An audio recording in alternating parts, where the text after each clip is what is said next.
Hey guys, मैं हूं सचिन निगम और आज की इस वीडियो के अंदर हम बात करने वाले हैं वांडाविजन के एपिसोड 3 के कुछ ईस्टर एग्स और कुछ हिडन डिटेल्स के बारे में। मैंने ऑलरेडी इसका एक्सप्लेनेशन यानी कि ब्रेकडाउन के एपिसोड में हुआ क्या है मैंने चैनल पर अपलोड कर दिया है, तो जाके वो देख लेना। और आज हम बात करने वाले हैं कुछ हिडन डिटेल्स की जो मैंने नोटिस की हैं। So without wasting any more time, let's begin the video. अब अगर चैनल पे आई गए हो तो सब्सक्राइब करो और आधा काम मत करना, बेल आइकन दबा के ऑल पे जरूर क्लिक करना। सबसे पहली डिटेल जो मैंने नोटिस की है वो एपिसोड 1 में भी थी, एपिसोड 2 में भी थी और एपिसोड 3 में भी थी। तीनों के तीनों एपिसोड में एक शेप हमें देखने को मिलती है जो कि है हेक्सागॉन। अब हेक्सागॉन शेप हमें बहुत बार दिखाई जाती है। फर्स्ट एपिसोड के अंदर हम देख सकते हैं कि हेक्सागॉन शेप का जो इंट्रो था वो हमें देखने को मिलता है और जो आउट्रो था वो भी हमें देखने को मिला था। सेकंड एपिसोड में जब एनिमेटेड इंट्रो में देखने को मिलता है तब भी एक हेक्सागॉन की शेप हमें देखने को मिल सकती है। और थर्ड एपिसोड के अंदर भी हम देख सकते हैं कि जब इंट्रो शुरू होता है तब हमें हेक्सागॉन की शेप देखने को मिलती है। एंड नोबडी श्योर कि ऐसा हेक्सागॉन क्यों आ रहा है बार बार, लेकिन मुझे कहीं ना कहीं थोड़ी सी थीम यहाँ पर नजर आ रही है। और आपने भी अगर आपने ध्यान से देखा होगा तो नोटिस जरूर किया होगा कि तीनों एपिसोड की शुरुआत में और एंड में हेक्सागॉन की शेप हमें देखने को मिलती है। अब आप मुझे कमेंट सेक्शन में ये बताना कि आपको क्या लगता है कि हेक्सागॉन की शेप वांडाविजन और मार्वल वाले हमें क्यों दिखा रहे हैं, क्या इसके पीछे कोई बात हो सकती है। सेकंड डिटेल की अगर मैं बात करूं तो हम देख सकते हैं फर्स्ट एपिसोड में और सेकंड एपिसोड में जो जितने भी लोग थे आसपास के वो बार बार वांडा को सबकॉन्शियसली ये बता रहे थे कि जो भी आप कर रहे हो बच्चों के लिए है। फर्स्ट एपिसोड में जब मिस्टर हार्ट वापस आते हैं वांडा के घर में तो वो पूछते हैं तुम्हारे बच्चे क्यों नहीं है। Why? Damn it, why? Where did you two move from? What brought you here? How long have you been married? And why don't you have children? उसके बाद सेकंड एपिसोड में जब मैजिक शो हमें देखने को मिलता है तब सारे के सारे लोग कहते हैं for the children. All of this is for the children. For the children. For the children. I want to thank you all for coming out to support Westview Elementary for the children. For the children. लेकिन आप गौर से देखना कि पूरे show में अभी तक हमें एक भी बच्चा नहीं दिखाया गया है। मतलब इस टाउन में बच्चे हैं भी या नहीं है, या फिर कोई सबकॉन्शियसली यहाँ पे वांडा को मैनिपुलेट कर रहा है बच्चा पैदा करने के लिए। और थर्ड एपिसोड में हम देख सकते हैं कि फाइनली 2 बच्चे में देखने को मिलते हैं जिनका नाम है टॉमी और साथ साथ बिली, जिनके बारे में मैं आपको थोड़ी देर बाद बताता हूँ। थर्ड डिटेल की अगर बात करें तो एपिसोड की शुरुआत में हम देख सकते हैं कि एक डॉक्टर वांडा का एग्जामिनेशन कर रहा है। वही डॉक्टर अपनी वाइफ के साथ में जा रहा है बरमूडा ट्रायंगल। अब अगर बरमूडा के बारे में आप नहीं जानते हैं तो एक्चुअली में उसको बोला जाता है डेविल्स ट्रायंगल। और यहाँ पर डेफिनेटली बहुत सारी जो शिपें जाती हैं, बहुत सारे जो जहाज जाते हैं वो डिसअपेयर हो जाते हैं। तो यहाँ पर कहीं ना कहीं डेविल का यानी कि मफिस्टो का थोड़ा सा रेफरेंस हमें देखने को मिल सकता है। मेरे को तो प्रॉपरली यही लग रहा है कि इस नाटक के अंदर जो सब कुछ कंट्रोल कर रहा है मफिस्टो और कोई नहीं है। फोर्थ डिटेल के बारे में अगर मैं बात करूं तो एपिसोड की शुरुआत में हमने जब इंट्रो देखा उस इंट्रो के अंदर जो हमारा विजन है वो उसको पता नहीं कैसे पता था कि मैं 2 बच्चों का बाप बनने वाला हूं। क्योंकि अगर आप गौर से देखेंगे उसने जो स्विंग सेट बनाया है उस पर 2 झूले हैं, साथ साथ एक सीसॉ भी बनाया है।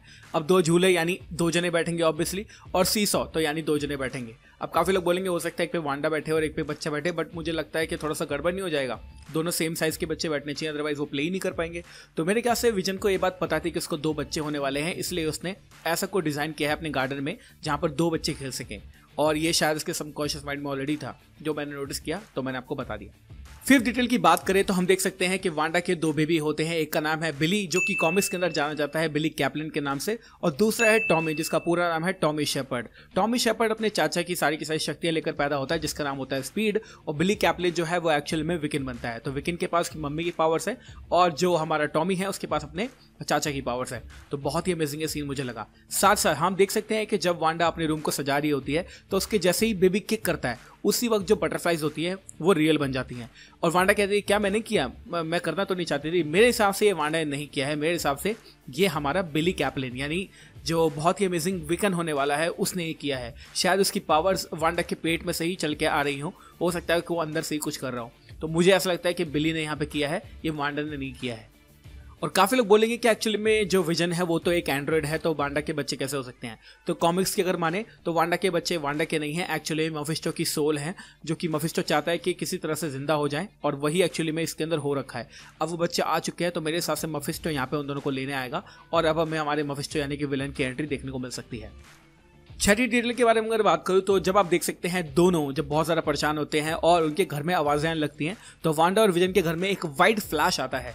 मेरे हिसाब से वाइट फ्लैश बाहर से स्पॉटलाइट है जो कि स्वॉर्ड वाले अंदर डाल रहे हैं देखने के लिए कि अंदर क्या चल रहा है। और यही स्पॉटलाइट हम एंड में भी देख सकते हैं जब मोनिका रैम्बो का कैरेक्टर जेराल्डीन बाहर आके गिरता है तो स्वॉर्ड का हेलीकॉप्टर उसके ऊपर रोशनी डालता है। तो मेरे हिसाब से वही स्पॉटलाइट है जो कि हमने हाउस के अंदर देखी थी जब वांडा और विजन के घर में एक वाइट फ्लैश होता है।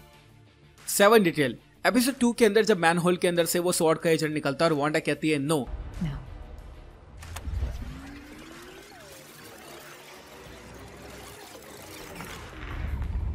सब कुछ रिवाइंड हो जाता है। और इस एपिसोड में भी यानी एपिसोड 3 के अंदर भी रिवाइंड वाला एक सीन है जो कि काफी ज्यादा ऑकवर्ड था और आपने ध्यान से नहीं देखा होगा तो आपने डेफिनेटली मिस कर दिया होगा। लेकिन यहाँ पर मुझे लगता नहीं कि वांडा ने इसको रिवाइंड किया है, किसी और ने रिवाइंड किया है। हो सकता है उस वक्त एपिसोड 2 के अंदर वांडा को कोई और कंट्रोल कर रहा हो और इस वक्त वांडा ने ज्यादा ध्यान नहीं दिया तो उसी ने खुद ने ही कंट्रोल करके और सारी की सारी चीजों को रिवाइंड कर दिया। मुझे लगता है कि ये काम भी है मफिस्टो का। जब भी कुछ गड़बड़ होने वाली होती है, जब भी लोगों को पता चलने वाला होता है कि क्या हो रहा है इस रियलिटी के अंदर, मफिस्टो आता है अपनी मैजिकल पावर्स का इस्तेमाल करके सब कुछ रिवाइंड करता है। एपिसोड 2 में हमने देखा कि वांडा ने किया, एपिसोड 3 में भी कुछ लोग कह रहे हैं कि वांडा ने किया, बट मुझे तो कुछ ऐसा दिख नहीं रहा कि वांडा ने किया है। मेरे हिसाब से ये किसी और ने किया है और वो होने वाला है मार्वल्स डेविल मफिस्टो।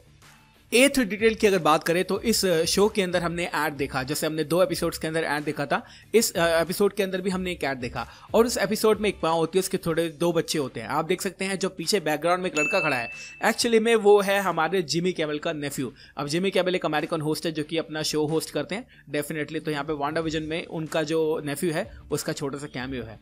काफी लोगों को नहीं पता, मैं आपको बता रहा हूँ। 9th डिटेल के बारे में अगर बात करें तो एपिसोड के एंड में हम देख सकते हैं कि जेलाडीन का character, Monika Rambo character Wanda को दुखी कर देता है और वांडा अपनी पावर्स का इस्तेमाल करके उसको बाहर फेंक देती है। लेकिन जैसे ही मोनिका रैम्बो का कैरेक्टर वहां से रियलिटी से बाहर आके गिरता है, हम देख सकते हैं उसके ऊपर रेड एनर्जी अभी भी है। तो मैं यहाँ पे अज्यूम कर रहा हूँ कि इस वक्त जब वो रियलिटी से बाहर निकली है और वांडा की पावर्स की वजह से उसको सारी की सारी पावर्स मिल चुकी हैं। आपको पता है कि मोनिका रैम्बो कैरेक्टर कॉमिक्स के अंदर एक तरह सुपर हीरो भी रह चुका है, तो मेरे हिसाब से यहाँ पे उसकी पावर्स मिली हैं और अब वो पावर्स का इस्तेमाल आने वाली फिल्म्स के अंदर कर सकती है। और हम ये बात जानते हैं कि कैप्टन मार्वल 2 के अंदर भी मोनिका रैम्बो का जो रोल है वो बड़ा होने वाला है, तो मेरे हिसाब से यहाँ पर उसको पावर्स मिल चुकी हैं और अब कैप्टन मार्वल 2 के अंदर उसकी पावर्स को पता चलेंगी।